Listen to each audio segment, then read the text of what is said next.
All right. I'm Eli Stanchu, Chairman of the Youth Advisory Committee. Let it be noted that we have started at 4 o'clock on Wednesday, November 20th, 2019. I will be taking roll call, starting with the other Walla Walla Valley Academy representative, Ethan Jansen. I'm present.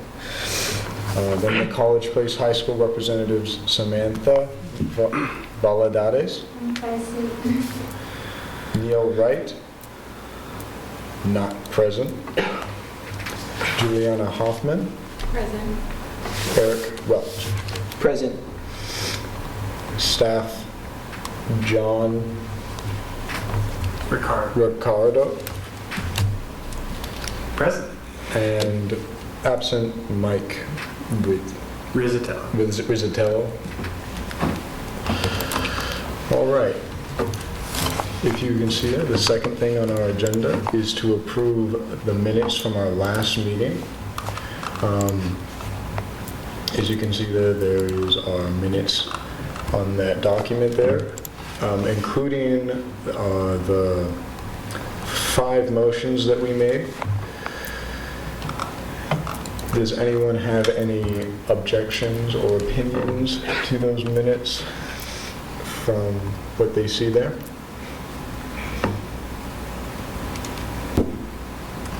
Is everybody able to open up the document? Yeah. Okay.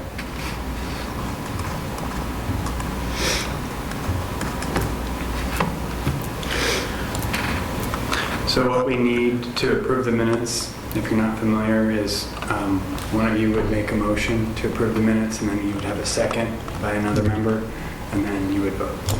So, do we have a motion to approve the minutes from October 30th, 2019? I have a motion from Samantha. Do I have a second? Second. Second. Can we please then vote to approve? All right. Approve the minutes for October 30th, 2019 meeting. The second item on our agenda is to approve this agenda for today, November 22nd, 2019. As you can see there, the agenda is further down the list. Do I have a motion to approve the agenda? I motion to approve the agenda. Do I have a second? Second. Can we put it to a vote? All right. We pass the motion to approve the agenda of November 20th. I'm sorry, what was your name, sir? Eric. Eric, okay. Youth Advisory Commission meeting. All right. If you see that, we are in the third part of our agenda, 3.01, where Mr. John Rickard, Director of Community Development, will give an overview of what the department does and current projects they are working on. Thank you. The Community Development Department consists of planning and building activities. So the building official and inspector work for me. And I have an administrative assistant that helps out with our permit processing and various other planning tasks. In a larger city, you would probably have another couple of planners and probably a few more building inspectors. But what we do here is we contract out a lot of our special code development changes, things like planning related tasks. So I have a background in urban and regional planning from Eastern Washington University,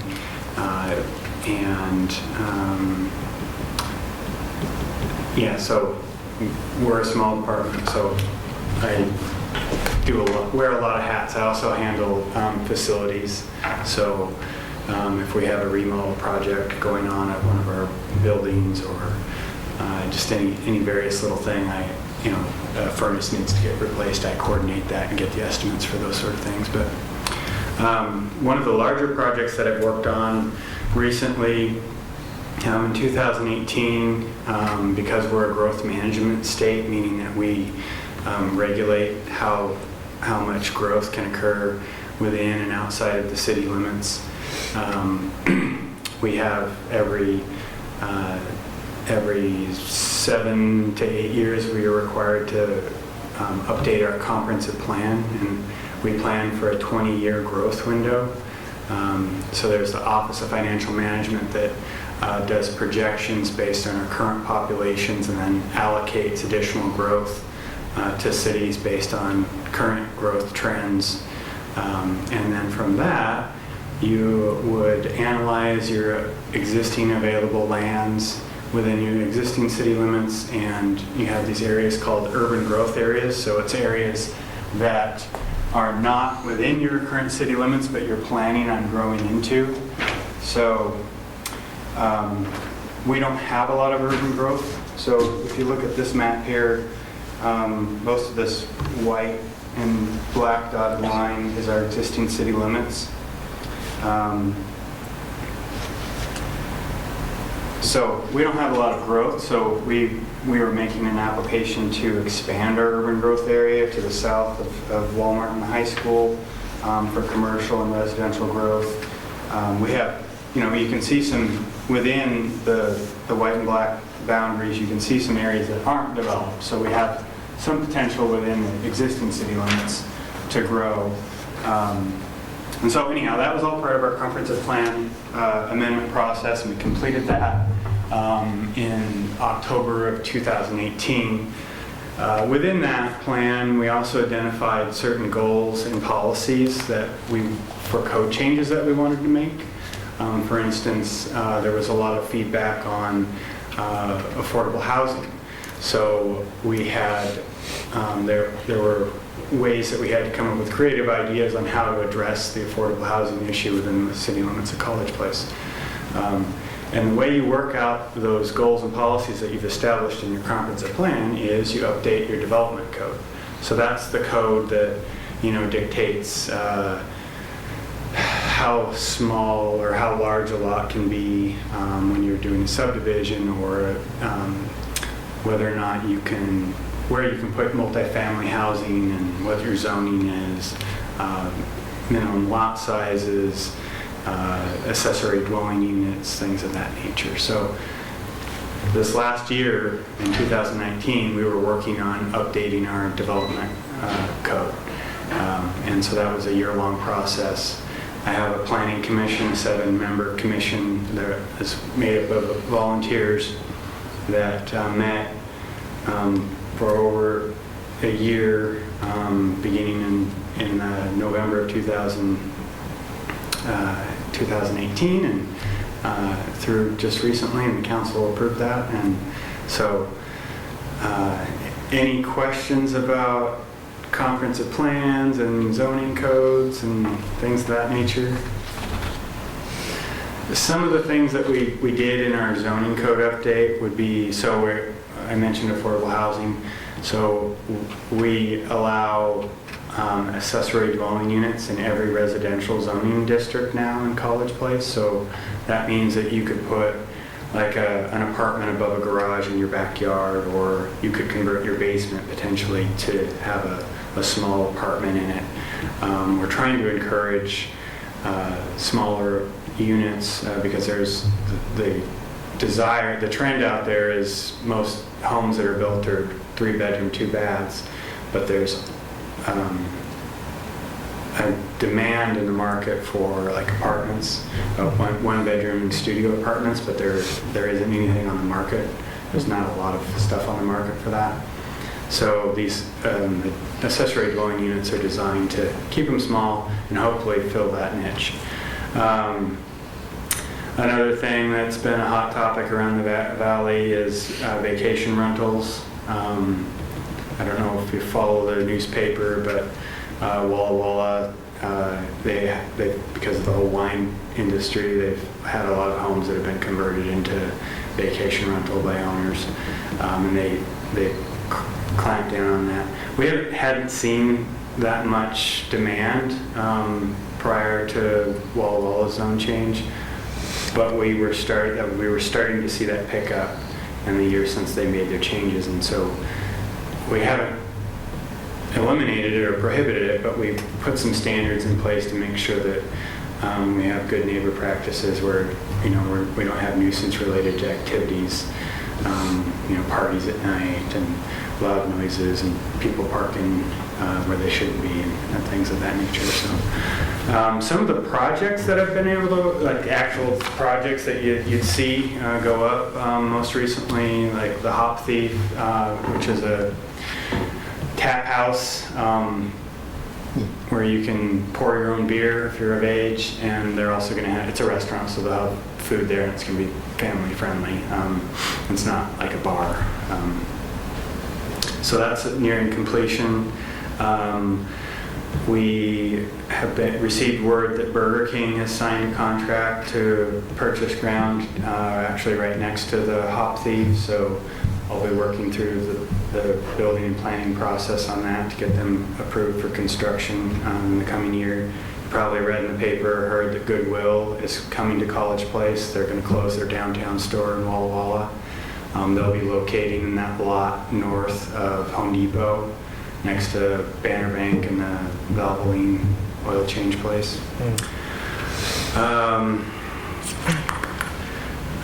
We have a new drive-up coffee business. Human Being is opening in that little tiny lot south of Home Depot, next to their south entrance off of Whitman. What else? Lions Park. So a special project that I got to work on the planning end has been Lions Park renovation. So we're still doing some work on it, but Lions Park is our largest park. We have our farmers market in the park. It also has our fishing pond. And so what we're planning on doing is making upgrades to the pond. It needs to be dredged. Fish and Wildlife stocks it with fish, and the Lions Club does a fishing derby there every year. We also work with Walla Walla. They utilize it for soccer practice during the youth league in the fall. The playground equipment is in need of upgrades. It's in pretty decent condition, but it's just not that exciting compared to other playgrounds in the valley. So we'd like to, initially we were thinking of actually moving it onto the south side of the creek, and that's what this plan shows. But when we went out and got public feedback, a lot of people wanted to keep it, but enhance it, so add equipment to it, and they didn't like the idea that it was going to be on the south side of the creek. For various reasons. So we will be modifying this plan to accommodate to keep the playground on the north side of the creek, but we will be also, one of the big amenities is adding a splash pad to the park. And we still have slated that to go on the south side of the creek in this location. Kind of in the location, if you're familiar with where the pavilion, the picnic shelter is. So we'll get rid of that picnic shelter. It has some nuisance. No, nuisance isn't the word, but the way it's situated, you can't see into it from the parking lot at night. So we have some safety concerns about activities. Parks are supposed to be closed at night, so it makes it hard for our officers to enforce or to monitor and patrol it. So we want more picnic shelter that is open on all four sides. So we'll be putting in a new picnic shelter somewhere in the park. New restrooms. The restrooms are in terrible condition in the main Lions Park building. We'll probably renovate those bathrooms as well, because if we're going to have splash pad on the south side, we need to have restrooms over there so that parents and kids don't have to walk too far away from the main draw. But also we want to have the same amenities, restrooms on the north side, because that's where we have our farmers market on Thursdays. So that's kind of an exciting project that I got to work on and continue to work on. We estimate that it's going to cost about $1.3 million to do the renovation, and so we don't have a direct revenue stream for our parks. like, for instance, the utility bills that your parents pay for water and sewer. Those are monies collected that can only go towards water and sewer improvements. So we don't have a park, fee that your families pay when they pay their monthly bills, or a tax assessed on the value of your property. So we're using funds. It's called the REIT 2 tax. It's a real estate excise tax. So anytime a sale of a property is made, there's a percentage of that we get back from that sale, and it's amounting to around $200,000 a year, I think. So we're setting aside that money for this project, so it's going to take us a few years to build up enough funds. We've also applied for some grants and whatnot, but we haven't been successful. So anyhow, we'll continue to work on that. And I probably talk too long about that, especially if we're going to keep this to an hour. But also some other projects, just to finish this up, we have a large 200-acre development across from the high school, and part of that project as an economic development tool will be, we purchased 5 acres out here in the county, and we're going to be putting in a lift station, a sewage lift station, which will eliminate the one we have at Lamperti, which serves the Walmart, all this area, stuff across the highway, the mobile home park, everything basically south of 12th is served by this lift station. So that will get eliminated with a larger one down here and pump up over for wastewater treatment plant. But we had to do a regional sewer plan, figure that out, so I worked on that with our consultants. I also handle environmental review for the city, so it's the SEPA is what it's called. It's the State Environmental Protection Act. And so I make sure that all projects that are required by that go through a process and a public comment period. And then also we have a well project out here off of, are you familiar where Christ Community Fellowship is off of Peppers Bridge? We're sinking a new well out in that area, and that's a project I've been working on as well. So, any questions of what I do or about community development? So you mentioned about the Lions Park renovation, and you said it would probably be a couple of years before you have enough funds built up. Do you have kind of an estimate of the timeline there? We're hoping that possibly 2021. Mm-hmm. We have about $800,000 set aside right now, earmarked for it. Mm-hmm. There is a local. Have you heard of the Sherwood Trust? Yes. Okay, so we applied for a grant from them last year, or this year actually, and they were really excited about our project, but they said we want to be the last ones to help fund the project. So I think another year or so, if we can set aside another, couple $100,000, they will be willing to kick in, probably a couple hundred. So I know from my little bit of experience with these sort of things, the new playground they made up for the city of Walla Walla over at Fort Walla Walla. Yes, I was part of that project there, and I knew that we went through Sherwood Trust, and they did the same thing. They're going to give the last bit of the money that they are going to give. But another one that we were able to pull from was the provider itself of who's going to do the construction. Like in this case, we understand the whole project has its own items, but whoever is going to be the company who makes the splash pad, for an example, we found that certain, brands of playing equipment would give also grants towards that, and they do a similar one. So I just know that's something for my, and also for the playground equipment as well. If we went through Burke playground equipment, and they gave us that. Now, we did have to fill out a grant and get accepted, but that was one that worked for us. We'll look into that. I hadn't heard that the manufacturers are provided grants. So that's good information. Thank you. Yeah. Does anyone else have any things to point out here? I have a question about the red zone on that map there. I wasn't sure what that was all about. So that's Martin Airfield, and we have the city has concerns about our ability to serve it with utilities without a pretty hefty price tag.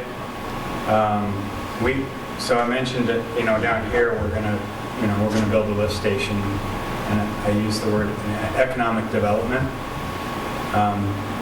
Economic development has to have a return to it for us in order to invest and do economic development for commercial or residential.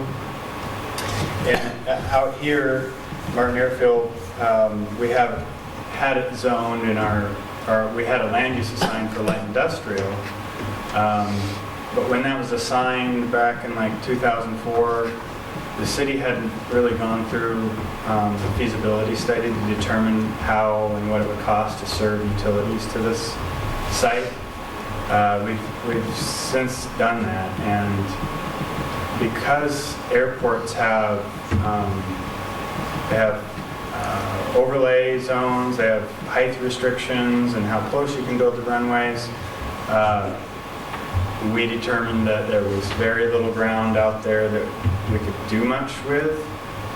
And we also had it in our comprehensive plan that we wanted to preserve Martin Airfield. It's a resource for us.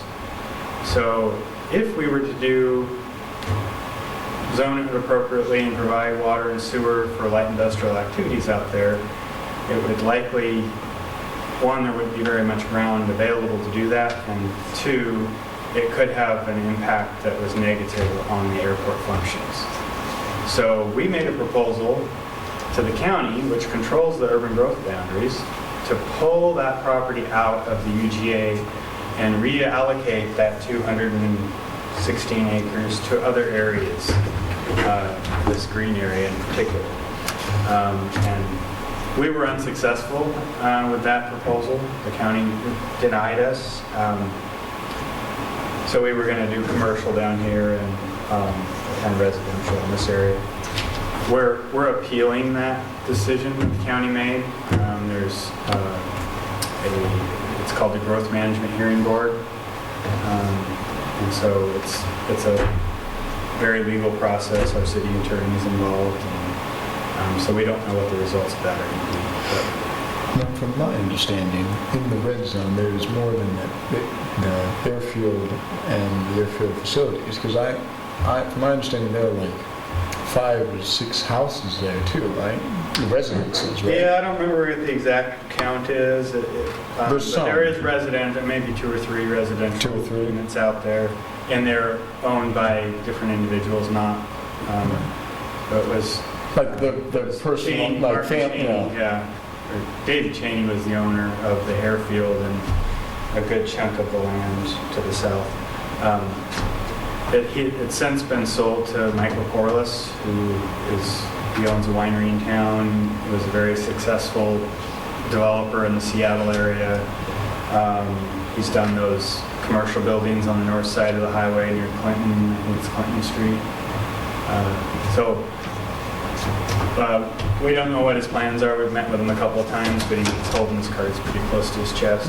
Because I've heard a lot of different speculation of what he plans to do there. Yeah, a lot of speculation. Yeah. So we'll see. So presently, that's something that we need to work on next year. Is when we adopted our comprehensive plan in 2018. our proposal hadn't been denied yet, so we actually never addressed. We assumed that it was just going to all happen the way we were thinking.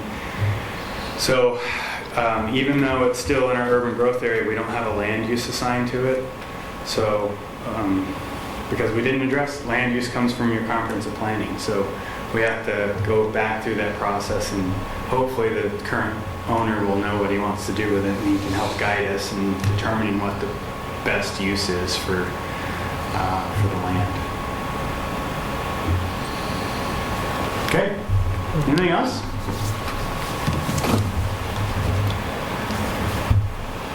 I think everything's been covered. All right. That's what I want to say. If that's it, we'll move on to the next piece of our agenda, which is 3.02, Rural Library District Annexation. So it says here, the city staff met with the Rural Library District Board on November 11th, and Rhonda Gold, Executive Director, reported to the City Council on November 12th that the Rural Library District is working with Meadowbrook Plaza near Walmart to locate into the former inland circular space for the next 3 to 5 years. The Rural Library Board will have another special meeting this month to authorize this lease. The College Place branch should be open by April at the latest. Do you have... I don't really have much more to provide. I mean, that's kind of all we really know at this point. I don't know that they've executed that lease, but it would be in, one second, let me turn this off.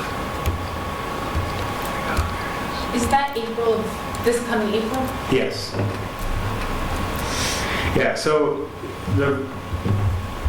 the College Place voters approved, and it was an overwhelming decision or election to join the Rural Library District. I think it was almost 70%, like 68 or 69%, which is unheard of, especially for taxing yourself for a library. Taxing yourself. Yeah. But that revenue won't start to come in until next year. So the Rural Library District has their main branch is over at the Plaza Shopping Center in Walla Walla. They'll be closed, their lease is coming due on that one, so they'll be moving that branch to the College Place. It's an interim step. It will be larger. I think it'll be close to 800 or 900 square feet larger than their existing branch. And so I think it's in this building here. It's where the old Inland Cellular was. Yeah. But they also own, if you're not aware, they own this property right here on North College, on South College, just north of the parking lot for the high school. They were, a few years ago, they were intending to build a branch there, but they ran into funding issues. So, but with the city of College Place annexing into their district, we've more than doubled their revenue. So once that starts coming in, so yeah. And when you said next year, do you mean the beginning of next year? Like this upcoming January or the end of next year? No, it's somewhere in the middle. I'm not sure exactly. Oh. Yeah, I think it's around when the first quarter taxes are due. I think is when, yeah, the first half or however they handle that. Do any of the members have any further questions or comments over the Rural Library District? If not, we'll move on. I have a question. Oh, yeah. So this is, I know we had discussion at our last meeting about potentially the construction of something more substantial in the future. Yeah. This is just an interim thing, is that correct for now? Or is this replacing those long-term improvements? We've been told that it's an interim step. Okay. And that's why I pointed out that property on College Avenue, because the mayor and Mr. Rizzatello will be attending their monthly board meetings to make sure that they're, on track to to do that. 'Cause that was that was implied that they would build a branch here, a real library. So we're So- going to try to make sure that happens. So it's their prerogative to do that expansion, essentially, like the district, the library district. So as a city, we don't have any direct say on that necessarily? Right. We don't have any authority as the city council or city representatives. It's a board. They have a board that makes the decisions. It's possible that I think they have a position open, and you would think that they would probably bring somebody on from College Place to represent part of the district. So hopefully that happens. So the mayor and who else was going over to the board meetings? Mike Rizzatello, the city administrator. So, but they're not members of the board. They're No. just attending. Yep. Being the eyes and ears. Yeah. Good. Great. Do we have any other questions or comments?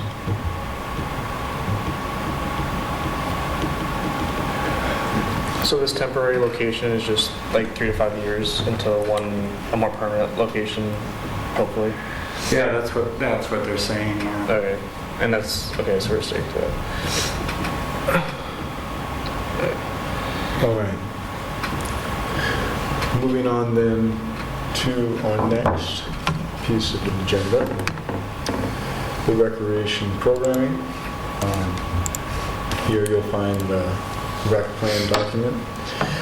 Carrie Thompson, Whitman Fellow, developed a recreation and event strategy to understand what the city is doing, what comparable cities provide, and what the future of recreation and events programming in the city looks like. Does this commission have any edits to the report? Any questions? Also, for 2020, it is advised that the city continue to participate in its partnership with United Way of the Blue Mountains and Campfire YMCA. So if you look at that document, it's up here. That's what it's referring to here. So I'm going to open the committee with any edits and or questions to the report. I did have a question.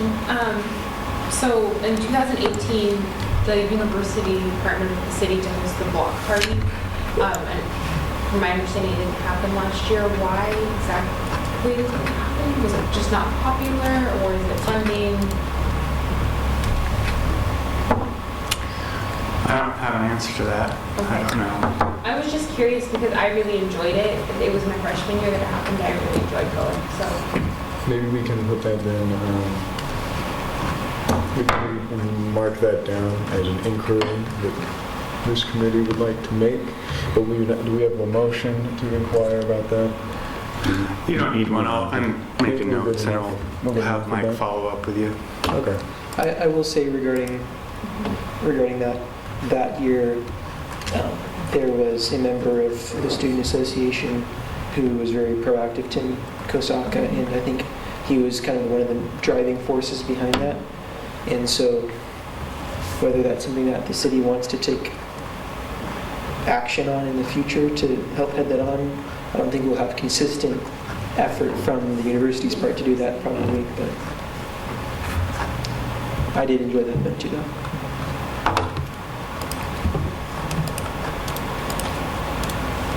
I guess I have a question about kind of the nature of this document. Obviously, it's kind of a review of, like, a poll of the current status and examining what other cities have done. But is this intended to be kind of a recommendation to the city of how to improve the recreational activities, or is this kind of a mandate saying this is what we will do? It's a recommendation. Okay. The Park Arbor and Recreation Commission basically oversaw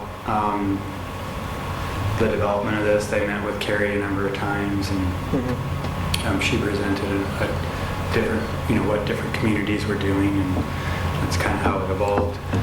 So from there, what the council will do is they'll use this document to help make their decisions. Obviously, they're going to be factoring in finances and things like that. So The part that's that I gravitate towards and I'm interested in is the section E,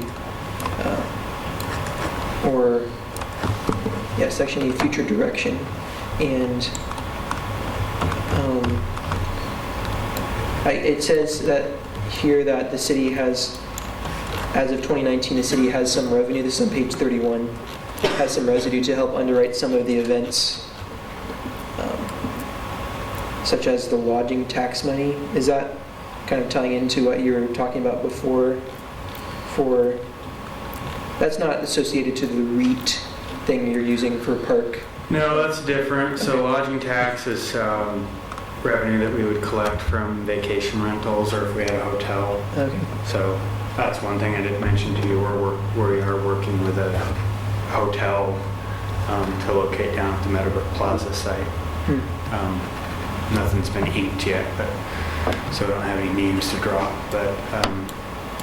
But yeah, the vacation rentals, they pay lodging taxes as well. So. In relation to the comment on kind of the block parties, in that section there, the author recommends that it might be worth establishing a couple of block parties that rotate between neighborhoods throughout the year. So I think that is worth noting. And Walla Walla apparently does do that.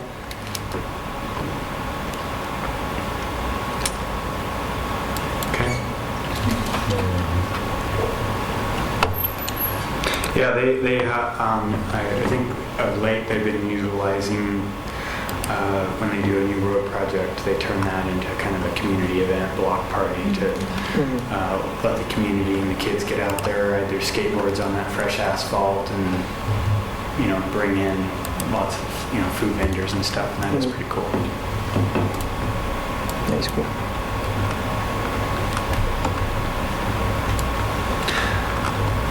Does anyone else have any questions, comments, or inquiries of the recreation and events document? Regarding edits, I personally didn't. I looked through it, at least through the first section, aside from the appendices, because there's quite a lot in the appendices. I didn't have anything I thought should necessarily be edited, especially considering the nature of the document would be more of a recommendation. So. Okay.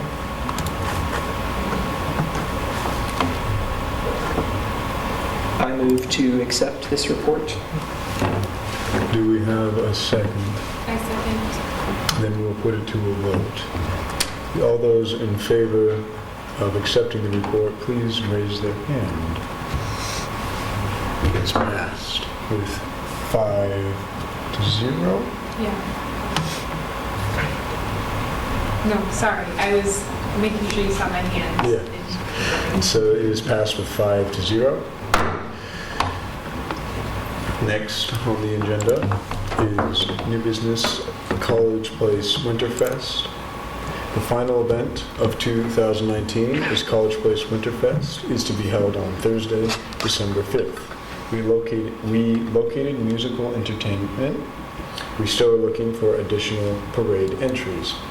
For 2020, the city will be hiring a deputy clerk to act as this community event lead. At the January meeting, we will have a discussion from your points of view about things that worked and things that didn't at various community events to the city. That city was held. I would go as far as to say that it would probably be wise for us as council members to attend such an event if you are going to discuss such an event and or at least have some knowledge of what took place there. But does anyone have any questions or comments over the Winterfest event?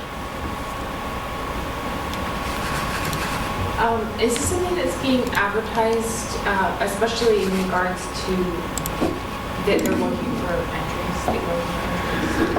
I believe so. We have, I think we've had some ads in the paper and we'll continue to do so probably up until the week before in the EB. And then we're on social media with it, Facebook, Nextdoor.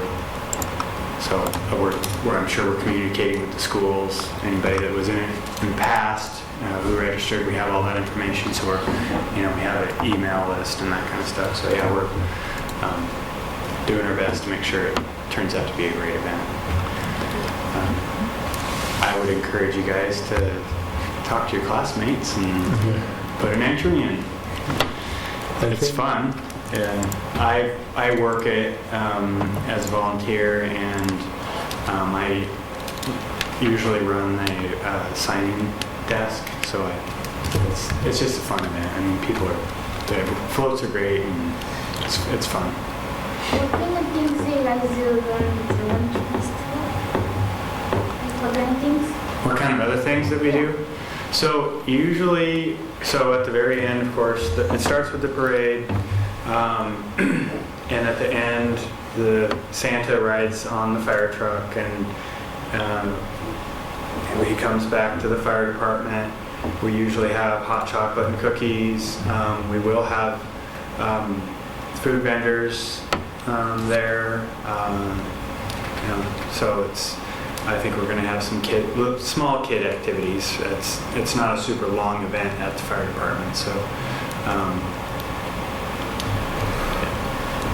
I was curious to know what new musical entertainment we did find, because I was supposed to go report with Walla Choir, and I found out that they were not able to do it. But I also was just kind of curious who we did find.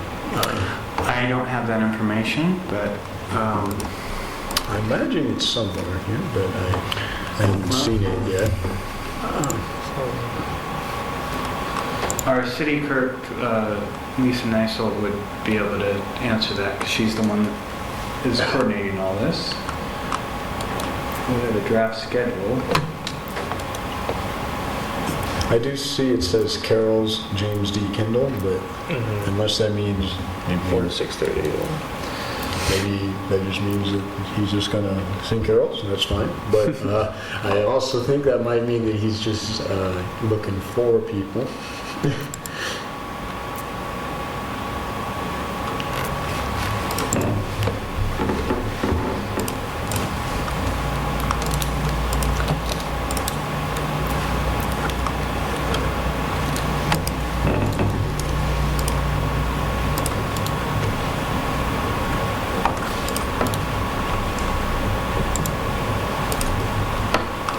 Yeah, that's the only music I see listed.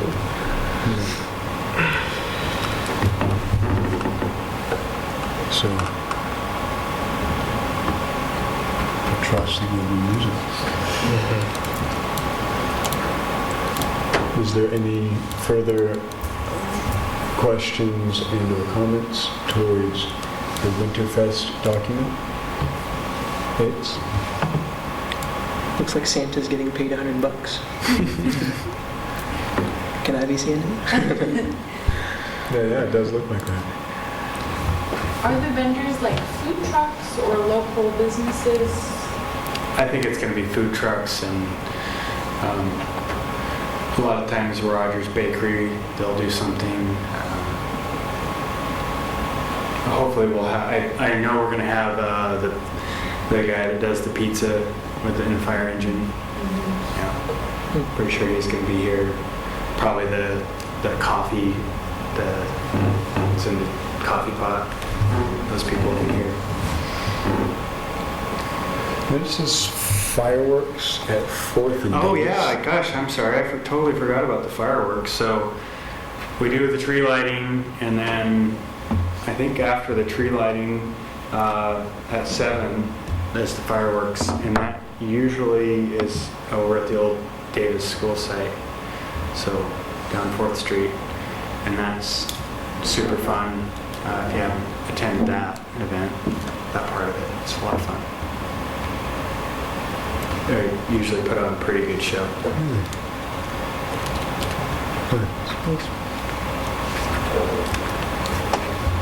So I know you already mentioned that for us to, mention it to our friends about the parade and everything could be helpful. Is there anything else that we can do as students to help promote this event?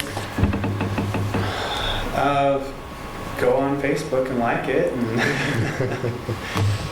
the other thing that would be helpful is I'm sure Lisa is looking for volunteers. So if you're interested in volunteering, you can call the city and we can put you in contact with Lisa. Just an idea as far as promoting within the university, if as we were to post it on like their social media, there are a lot of people would end up seeing it that wouldn't otherwise. And that would be a pretty big population group. And maybe the same thing I don't know if the high schools have that. We have the school website. I don't think we actually have social media. I think if we post it on the school website, maybe we'll advertise. Not as soon as we see it. Do you guys have more other social media than just Facebook? We do Nextdoor.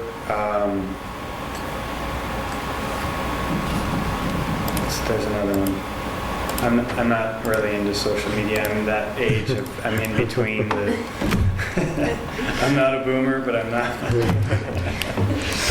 I would have this question. Is the Winterfest poster approved to put out? Oh yeah. So if we use that and displayed it places, the city would be all right with that? Oh yeah, Okay. absolutely. And second, you said there was volunteer positions. What volunteers needed? Is that what you were saying? Yeah, I'm sure that I think if we look back at that, the schedule, most of the positions, most of what we're doing, most of it's staffed by the city, but I saw somewhere in here volunteers. So Mike apparently is doing recruitment. So a lot of times what we rely on the volunteers to do is to have somebody at the intersections that the streets are closed. Mm-hmm. And so we provide you with, a vest and things like that. And so you would be there to prevent somebody from trying to drive through and that type of stuff. So road closures. I'm not sure what else we would need. Would the city then find it helpful if, at least I know for Walla Walla Valley Academy, the students have to sign up for so much community service hours. If we made this one an option for the students to do, I think could we do that? I would imagine as long as your school was okay with it. Yeah, we're trying to make it more of a thing to do community service, and particularly one teacher. So, yes. Yeah, so I would say probably talk with Mike or Lisa.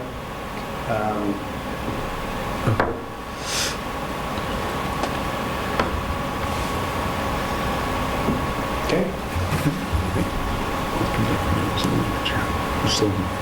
And also,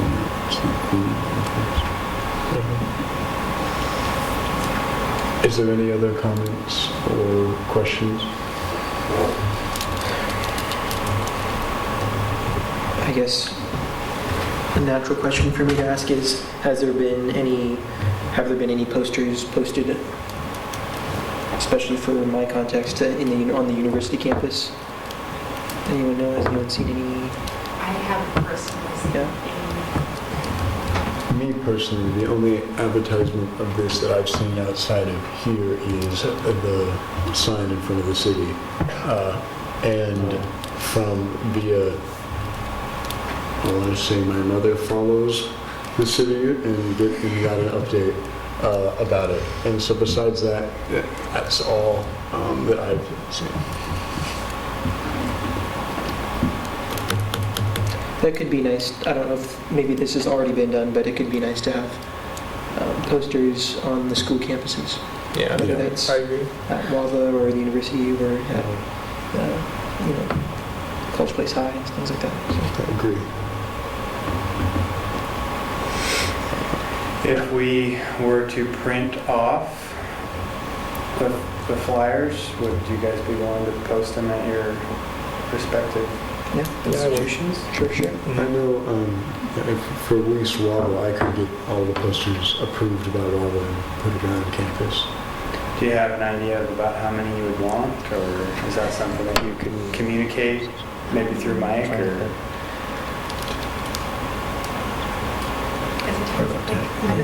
Channel 15. Let's go 15. Yeah, 15. Help Mr. Williams. Yeah. Like the Atlas might be a spot. Yeah. I'd say like for at least Walla, we would need about 15, Say about 15, 20. About 30 for the university campus. So 3? 30. Yeah. Okay. Yeah, and we want to get it in all the classroom buildings. So. And I think for college, like 25. 25?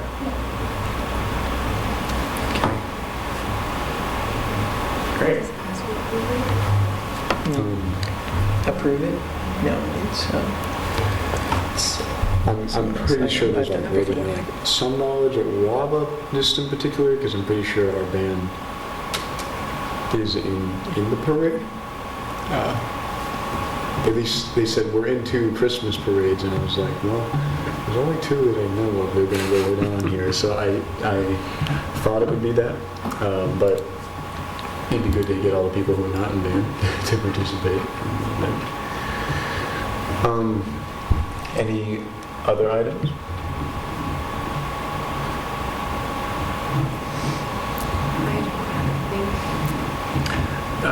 Do you guys want to meet in December? Are you going to be available? I'm not, let's see. Sure what day? You meet on Wednesdays, so when is it? If we meet at the end, I know.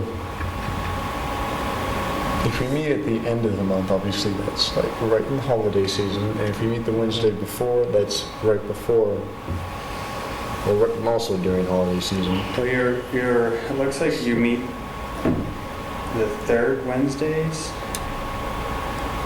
So we can't really, we usually schedule commissions by like the 3rd Wednesday or the 3rd Tuesday or whatever, you know, because we have other meetings and uses for this building. So I think you guys are the 3rd Wednesday, so that would put you on the 18th, which is, of course,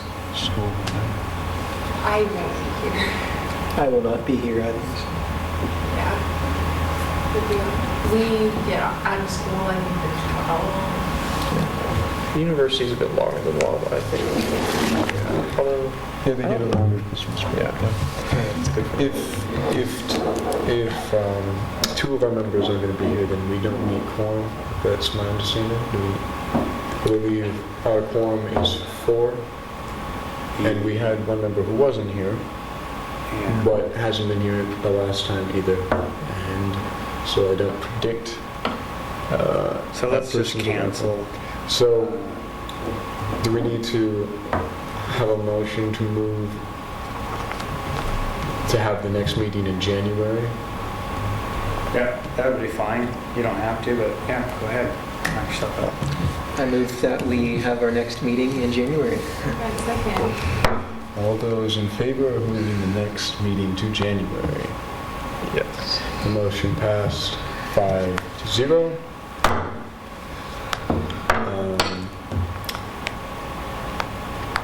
We will I believe the meeting will be at 4 o'clock again, unless otherwise